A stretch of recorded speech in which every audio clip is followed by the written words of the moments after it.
Universidad Mariano Gálvez de Guatemala.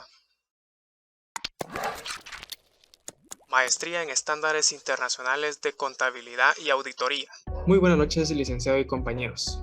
Sean bienvenidos a nuestra videopresentación que trata sobre el tema riesgo de crédito. Somos el grupo número 3, integrado por Félix García, Miguel Cortés, Yona Villatoro, Walter Oliva y su servidor Juan Soto. Para hablar sobre el riesgo de crédito, tenemos como punto de partida el conocer sobre qué es crédito. El crédito lo podemos definir como la transacción entre dos partes, donde una de ellas, conocido como el acreedor, otorga temporalmente ya sea dinero, bienes o servicios a otra, que es conocido como el acreditado, con la promesa de su reembolso en el futuro, incluyendo el pago de intereses.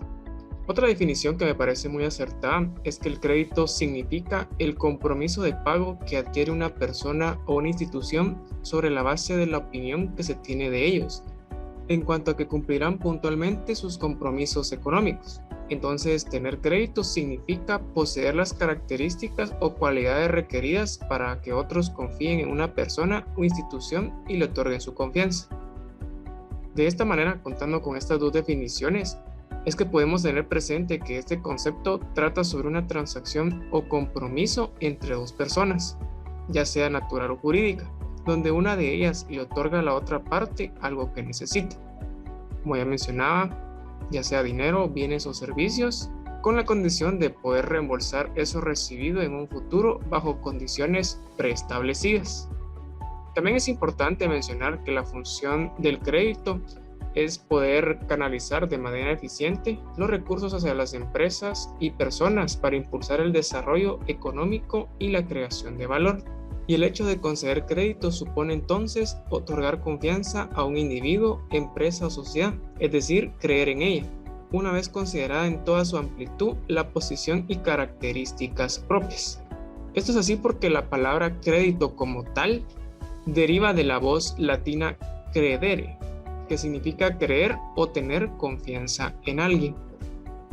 Las tipologías de crédito atienden a la naturaleza de la relación contractual entre quien aporta los fondos y quien los recibe. Teniendo eso en cuenta, se pueden diferenciar dos tipos básicos de créditos. Tenemos el comercial y exclusivamente el financiero. En el crédito comercial existe una relación periódica, derivada de un vínculo mercantil. En este caso, el principal objetivo del crédito sirve de puente para poder mantener y fortalecer el vínculo cliente-proveedor de aquellos bienes o servicios en cuestión. En otras palabras, el riesgo más importante que asume el proveedor de los fondos es de tipo comercial. Mientras que en el crédito financiero, a diferencia del comercial, existe una exclusiva relación de financiamiento de recursos. Y por tanto, el riesgo asumido es exclusivamente del crédito.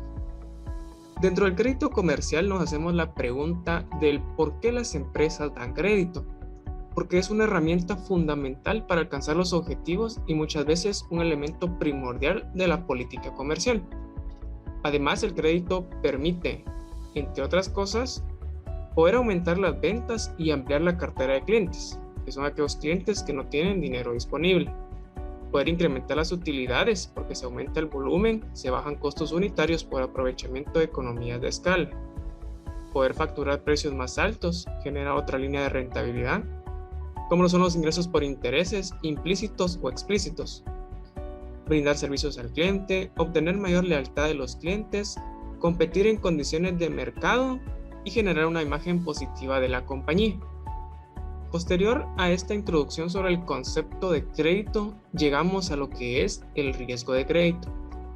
Primero que nada, es de mencionar que el riesgo de crédito es uno de los principales riesgos financieros, conjuntamente con el riesgo de mercado, que ya hemos tratado anteriormente.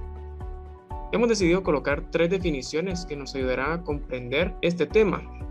Lo podemos definir primero como la probabilidad de pérdida futura derivada del incumplimiento en tiempo y o forma de las obligaciones crediticias del cliente, como consecuencia del empeoramiento de sus circunstancias económicas particulares y o una devolución negativa del contexto en el que desarrolla su actividad. Siguiente definición nos plantea que es la probabilidad de que al momento del vencimiento una entidad no haga frente, en parte o en su totalidad, a su obligación de devolver una deuda o rendimiento acordado sobre un instrumento financiero debido a quiebra, iliquidez o alguna otra razón. Y por último, el riesgo de crédito, que también puede ser llamado riesgo crediticio, se define como aquella posibilidad de pérdidas por la incapacidad o falta de voluntad de los deudores, contrapartes o terceros obligados para cumplir sus obligaciones contractuales. Y un punto a mencionar importante es que el riesgo crediticio es el que asumen más frecuentemente los bancos, ya que su función principal es justamente la concesión de préstamos y la emisión de garantías. De esta manera, con estas definiciones podemos concluir que el riesgo de crédito, como todo tipo de riesgo, pues entra en juego la probabilidad, la posibilidad o aquella incertidumbre del hecho de que un tercero incumpla con las condiciones pactadas derivado del crédito otorgado. Continuamos con los tipos de riesgo de crédito, los cuales son 5. El primero es el riesgo de impago, el cual alude a que la contraparte de la operación no pague en la fecha acordada. Es decir, la posibilidad de incurrir en una pérdida si aquella contrapartida de una transacción no cumple plenamente las obligaciones financieras acordadas por contrato, ya sea por X o Y razón. Segundo, el riesgo de exposición, que se refiere a la incertidumbre de los pagos futuros de los clientes, siendo esto un riesgo inherente al momento de ofrecer o contar con operaciones de crédito como tal. Tercero, el riesgo de migración, que es aquel cuando se produce una rebaja en la calificación crediticia. Y en este tipo de riesgo entra en juego lo que son llamadas las matrices de transición, que permiten poder evaluar y gestionar tal riesgo. Cuarto, el riesgo de concentración, que surge cuando se otorgan montos excesivos a pocos deudores, y con ello aumenta las pérdidas en caso que se presenten morosidades o incobrabilidades. Y el quinto tipo, el riesgo colateral, conocido también como el riesgo de la tasa de recuperación, que varía según haya o no garantías o colateral en la operación. El proceso de crédito. Para poder conocer más el riesgo de crédito, es necesario conocer el proceso de un crédito, lo cual consiste en una serie de pasos. Antes de otorgar un crédito, busca en toda y cada una de sus etapas cuantificar el riesgo que involucra una operación financiera e identificar posibles situaciones de no pago en el futuro. Cada uno de los pasos que se realizan durante la aprobación de los créditos se hacen con el fin de conocer al cliente y conocer su capacidad de pago. De esta manera se disminuye el riesgo de que el cliente no cancele su crédito. El factor de riesgo existe en 3 momentos claves de la realización con el cliente: en el momento del estudio de la operación, en la formalización de la operación y en el seguimiento de la operación. Durante el estudio de la operación se puede realizar un mal estudio del cliente o en algunos casos el cliente tiende a falsificar sus ingresos con el fin de poder obtener el crédito. En la formalización de la operación, en el contrato se podrían dar negligencias por ambas partes que afecten en la formalización del crédito. Y durante el seguimiento de la operación, donde pueden incurrir que el cliente no cancele acorde a los términos convenidos en el contrato. Este proceso se suele dividir en diferentes etapas, sobre las que hay cierto consenso, y cada etapa tiene su importancia. Para conocer un poco más de este proceso, vamos a ver cada uno de los pasos. El primero sería la solicitud del cliente. Es cuando el cliente se acerca a la entidad para poder presentar su solicitud y poder optar por un crédito. El segundo paso es cuando se realiza el estudio socioeconómico del cliente para poder conocer su capacidad de pago, así como los recursos con los que cuenta y cómo podría cubrir su crédito si en dado caso no pudiera cancelarlo. La decisión es cuando se decide aprobar el crédito del cliente. La formalización se da cuando ambas partes entran en un acuerdo para poder ceder el crédito al cliente y el cliente sepa las condiciones a las cuales están sujetas. Seguimiento. Durante el seguimiento se hace una evaluación constante de los pagos del cliente, tomando en cuenta los indicios de riesgo que presente durante este proceso. Y por último, su cancelación o renovación. Si el cliente ha cancelado de manera consecutiva su crédito, se procede a la cancelación, o si el cliente desea, puede solicitar otro crédito más. Este proceso se puede unificar en 3 grandes fases: desde el momento en que el cliente presenta su solicitud hasta que la entidad financiera toma una decisión. Se debe dedicar un tiempo para poder evaluar dicha solicitud. Esta fase es la de estudio de la operación. Tras tomar una decisión, la entidad formaliza la operación y realiza los trámites correspondientes. Esta fase es la formalización de la operación. Desde ese momento hasta la cancelación de la operación, se hace el continuo seguimiento de la evolución de la operación. Esta fase es el seguimiento de la operación. El estudio de la operación. La entidad dedica cierto tiempo a la evaluación de la operación. Para la evaluación se necesita información y buenos analistas con suficiente conocimiento y experiencia. En la fase del estudio de la operación se requiere que de cierto tiempo, ya que es la fase inicial donde se pueden detectar los riesgos de crédito fundamentales y es la fase primordial para poder evitar pérdidas a futuro por medio del análisis y experiencia de quien realiza este estudio. En esta fase hay que tomar elementos fundamentales para poder realizar este estudio, entre los cuales podemos mencionar información suficiente, método de interpretación o análisis y finalmente experiencia. Para el estudio de la operación se debe recoger información. En este caso sería la información a solicitar al cliente, información interna y a solicitar a terceros. El oficial de crédito prepara un informe al comité de crédito que ha de tomar la decisión.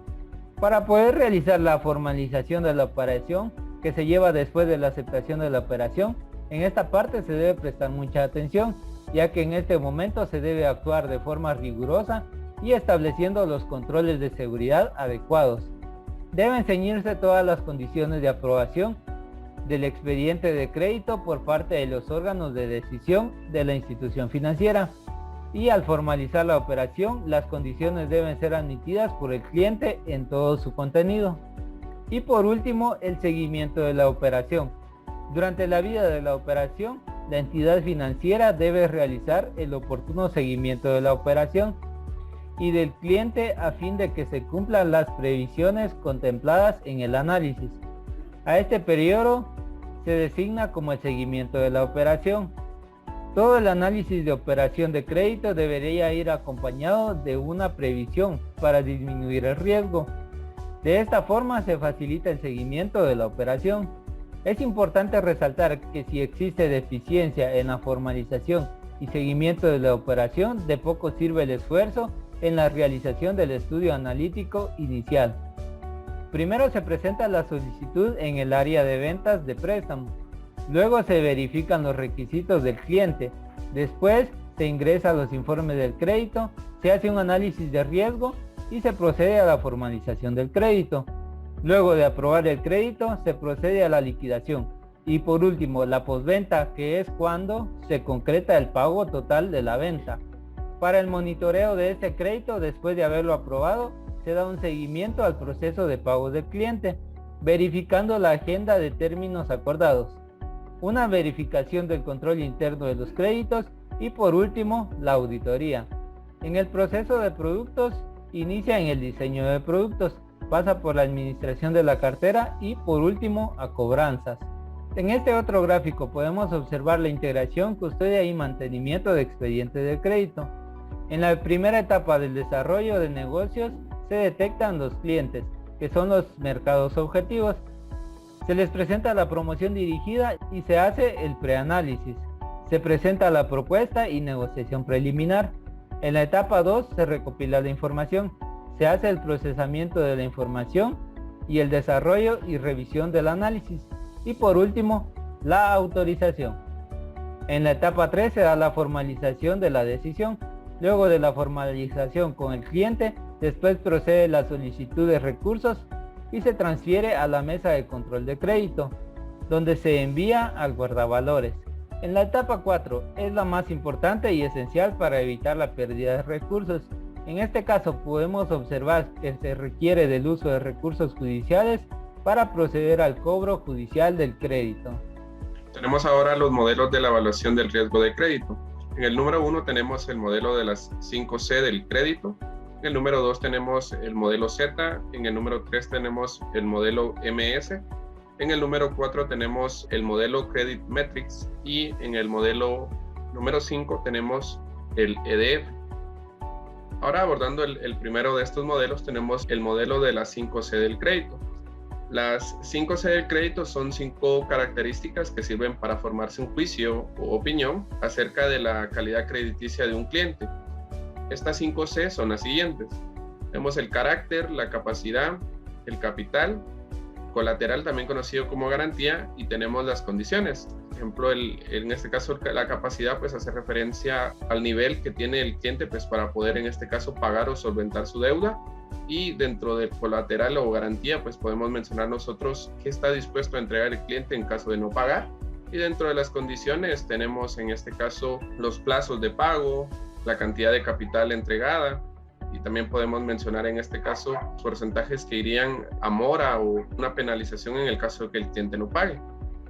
Luego tenemos el modelo Z. En 1997 Altman, Haldeman y Natayan construyeron un nuevo modelo en el cual hacen algunas modificaciones al modelo Z-Score original. El resultado de la estimación del modelo Z resulta ser superior al Z-Score, ya que permite predecir la bancarrota de las empresas con anticipación de 5 años, con un nivel de confiabilidad del 70%, y predice con un año de anticipación con un nivel de confiabilidad del 96%. Esto en base a estadísticas en las cuales se pretende y se busca analizar, en este caso, el riesgo de la cartera de crédito de una entidad para saber, en este caso, si va a poder recuperar toda su inversión de capital entregada pues a través de los créditos, y en este caso pues es a través de un análisis de la propia cartera para evaluar la capacidad de pago de todos los deudores de la entidad. Luego tenemos el modelo MS. El principal objetivo de este modelo es identificar la capacidad de crédito en los países que se encuentran enfrentando diversos problemas económicos. El sistema de calificación que utiliza este modelo se basa en un análisis multivariado que combina 4 medidas de desempeño financiero y operativo de las empresas, ponderando estas con el fin de obtener una calificación genérica de la empresa emisora. En este caso, pues este modelo sirve mucho también en este caso para evaluar el riesgo país, para saber cuáles son las situaciones o los problemas económicos que atraviesa un país. Por citar algún ejemplo, tendríamos en este caso el país de Venezuela, que actualmente pues sufre una superinflación. Entonces en este caso pues el riesgo de crédito pues es muy grande, ya que por tasas de desempleo las personas pues corren el riesgo de no poder solventar o cancelar su deuda en el momento indicado. Luego tenemos en este caso el modelo Credit Metrics. Este modelo fue desarrollado por JP Morgan en el año 1997. Desde entonces es uno de los más utilizados en el mundo para medir el riesgo de crédito. Este modelo, cada agente deudor se le acredita una calificación crediticia y se utiliza una matriz de transición para determinar la probabilidad de incumplimiento del deudor. En este caso, esta matriz de riesgo crediticio, pues desarrollada a través de este modelo, nos ayuda a evaluar la capacidad, en este caso las características del cliente y en este caso pues su récord crediticio, ¿verdad? Para poder determinar si él va a cancelar la deuda a un cierto plazo. Y también nos sirve para en este caso evaluar cuál sería la cantidad de crédito que se le puede otorgar dependiendo su capacidad de pago y su buen récord crediticio. Luego tenemos el modelo EDF. La empresa KMW desarrolló un modelo de probabilidad de incumplimiento llamado Credit Monitor, CM, que permite estimar la frecuencia de incumplimiento esperada, EDF.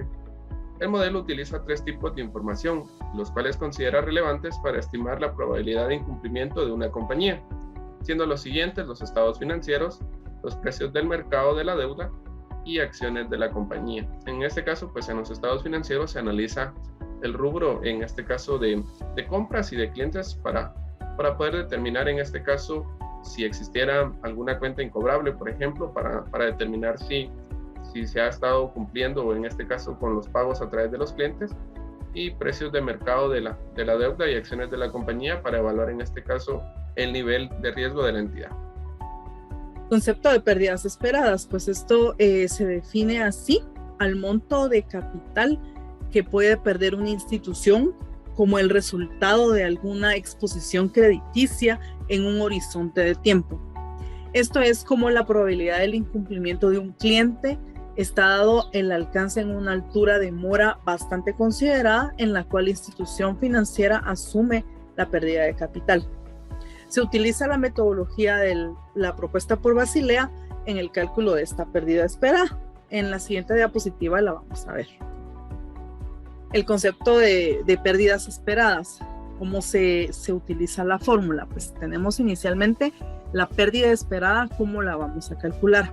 Para esto vamos a usar 3 elementos importantes, que es la probabilidad de incumplimiento, exposición al momento de incumplimiento y pérdida dado el incumplimiento.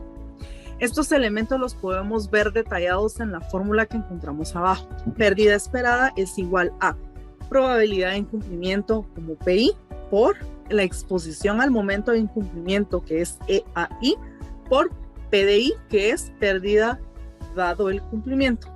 Al nosotros preparar esta fórmula, pues vamos a poder llegar a considerar la pérdida esperada. El cálculo de las pérdidas esperadas. Para calcular esta pérdida es necesario conocer la probabilidad de incumplimiento, el ratio de pérdida en el caso de un incumplimiento y el tamaño de la deuda o exposición al momento del incumplimiento de la compañía. La probabilidad de impago es la probabilidad que se prevé que un prestatario le declare como insolvente y deje de pagar sus cuotas de amortización. La probabilidad de impago se calcula a través de la información recibida por todas las agencias especializadas de rating y scoring. El ratio de pérdida en caso de incumplimiento, PDI, es el porcentaje de un préstamo que una vez impagado y efectuadas las habituales gestiones para su recobro, resulta finalmente incobrable. La EAI, exposición al momento de incumplimiento, es otro de los inputs necesarios en el cálculo de la pérdida esperada y el capital, definida como el importe de deuda pendiente de pago en el momento de incumplimiento del cliente. Las características de la pérdida esperada. Para poder entender el concepto, podemos encontrar las siguientes características. Primero, es un concepto relacionado con la estadística y economía. Concretamente, se vincula con finanzas y el riesgo crediticio que presenta una compañía. Supone el valor que representa el impago de una obligación por parte de la compañía. El valor viene a determinar por la probabilidad de incumplimiento el horizonte temporal y la exposición.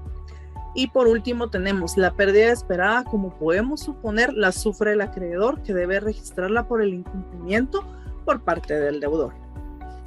La gestión de riesgo de crédito es un elemento fundamental para mantener la estabilidad de todas las instituciones del sistema financiero, por lo que resulta imprescindible desarrollar e implantar todas las políticas, procesos, procedimientos y metodologías adecuados para asegurar un análisis previo al otorgar un crédito.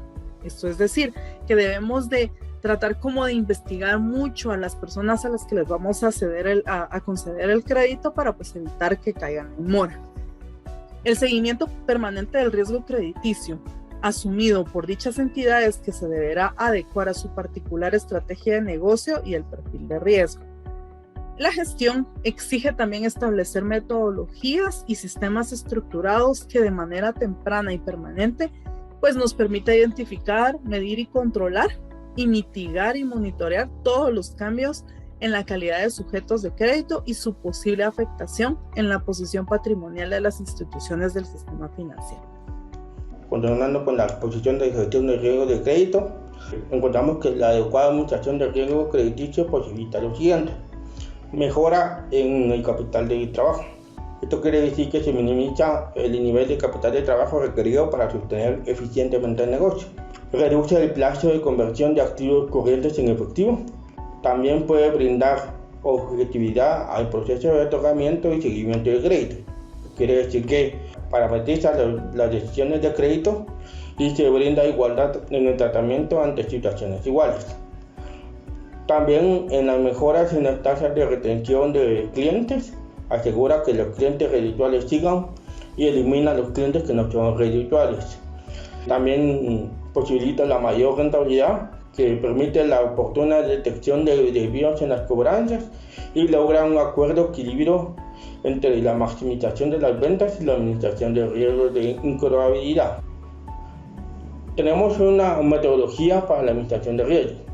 Primero, el riesgo, que una vez que se identifican los objetivos a un nivel definido, es necesario evaluar los riesgos que podrían impedir la consecución de los objetivos. También en los controles, luego se identifica y evalúa los riesgos que pueden implementarse controles apropiados. Los controles deben mitigar el riesgo a un nivel aceptable, pero no a un costo excesivo. Cualquier actividad necesaria debe eliminarse. Luego se obtiene la alineación, que finalmente es imperativo que los objetivos, riesgos y controles estén alineados tanto horizontal como verticalmente. Debe ser consistente con los objetivos de la organización en su totalidad. Y por último, se obtienen los objetivos. El objetivo final de todo sistema de administración de riesgo es permitir que la organización alcance sus objetivos. Es por esto que los objetivos de negocios son el punto de partida del sistema de administración de riesgos. Las entidades deben definir claramente sus objetivos y no solo con sus accionistas, sino también las metas o intereses de todas las personas o partes afectadas. Dentro de los principios que nos establece Basilea, tenemos aquellos que funcionan para la evaluación de la gestión del riesgo de crédito, siendo estos 5. El primero es el poder establecer un marco adecuado para evaluar el riesgo crediticio. Recordemos que Basilea se enfoca en el sistema financiero, en las entidades bancarias como tal, y como ya mencionaba anteriormente, son estos entes los que asumen frecuentemente el riesgo de crédito, y por ello deben constantemente evaluar dicho riesgo. El segundo principio es adoptar un proceso apropiado en la concesión de créditos. Esto significa poder establecer políticas y procedimientos que son esenciales para el otorgamiento de créditos, ya sea en función de las circunstancias, los requerimientos y evaluaciones pertinentes. Tercer principio, mantener adecuados procesos de administración, medición y monitoreo del riesgo crediticio en todo momento sobre las distintas carteras de crédito con las que cuenta la entidad. Cuarto principio, asegurar adecuados controles sobre el riesgo de crédito para controlar y gestionarlo de manera oportuna y adecuada. Y por último, quinto principio, que es controlar grandes exposiciones crediticias a las que pudiesen estar expuestas las entidades. De esta manera, concluimos nuestra videopresentación sobre el tema riesgo de crédito, esperando haya sido de su agrado. Muchas gracias por su atención.